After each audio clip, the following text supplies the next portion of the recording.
When I came to leaving school, there wasn't very many jobs available. And it was at that time I saw an advert on the telly about the Navy, and I thought, that sounds good.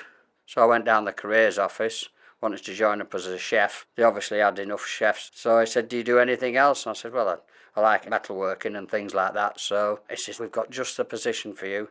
You want to be an engineer down the engine room with the boilers and the steam engines. And I said, oh, that sounds good. So I joined up at HMS Raleigh in August 1972. My first seagoing ship was HMS Fearless. Just as I got on there, they started a refit, a major refit. We went into dry dock. Everything was stripped out. There's holes cut in the side of the ship. All the lagging that was protective of the hot superheated steam pipes and everything all had to come off, which at that time, and probably still is in a lot of cases, full of deadly asbestos dust. And of course, once the dockyards or ship staff broke into it, it was just like a snowstorm everywhere. And being a junior stoker in them days, you got all the cleaning up jobs at the end of the day, sweeping it up, bagging it up, and believe it or not, ditching it in a skip.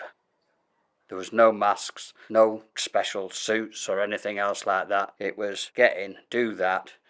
You were in a regime of rank and hierarchy. So if a killick or a PO said, clean that up, you cleaned it up. All they told you about asbestos was it was an absolutely fantastic material. It could absorb heat. It was a good insulator. It wasn't dangerous as such because it was all sealed, and as long as it was painted, no problem whatsoever. What they didn't tell you is when you had to take it out for refit or repair a valve or something at sea, you were disturbing that, and that's when it became dangerous. In June 2021, I just started with what I thought was a general chest infection, like a cold. So I took off-the-shelf medication for chesty coughs. That didn't seem to work. So I tried to get in touch with a doctor, but he was isolating, told me to go for a COVID test. Did that, that was negative. He gave me some antibiotics, thinking it was an infection. Took those for a couple of days, started to deteriorate. He whisked me to Pinderfields Hospital, took a chest x-ray. The guy that was on duty had a bit of a look in his face and said, found some fluid on your lungs. I went downhill fast. Couldn't breathe, couldn't talk. Had another x-ray, found out that the fluid had increased, and then I had 4.5 litres over the next 4 days drained off my lung. And then I could start to feel like I could breathe and talk again. I had a scan, and then they said I'd need a biopsy, and it was after that biopsy they actually confirmed that, yeah, you've got mesothelioma. We can't operate, it's incurable. But there are things now that are potentially coming along in trials and things that may be able to help it.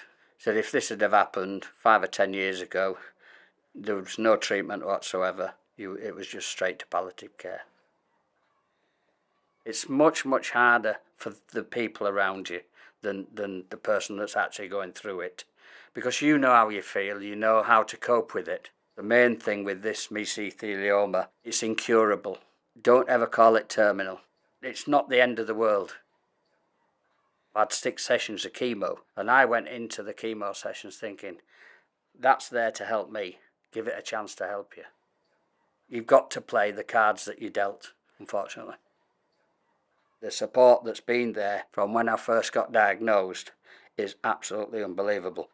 I joined a support group which has been absolutely fantastic. I can talk about what I've got positively and hopefully give support to other people that have just got diagnosed. They're all in the same boat. I've only got to go on Facebook and look at some of the Navy sites. They've either got asbestosis, COPD, mesothelioma. We need to raise the information about it, that it wasn't anybody's fault. Nobody told you about this asbestos.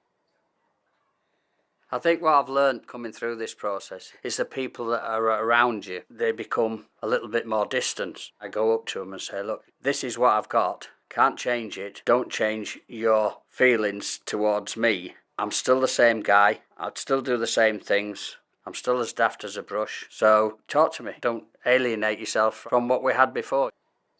The word cancer fills dread in everybody. If you've got the right positive mindset, you can give them assurance that it's going to be better than what you think.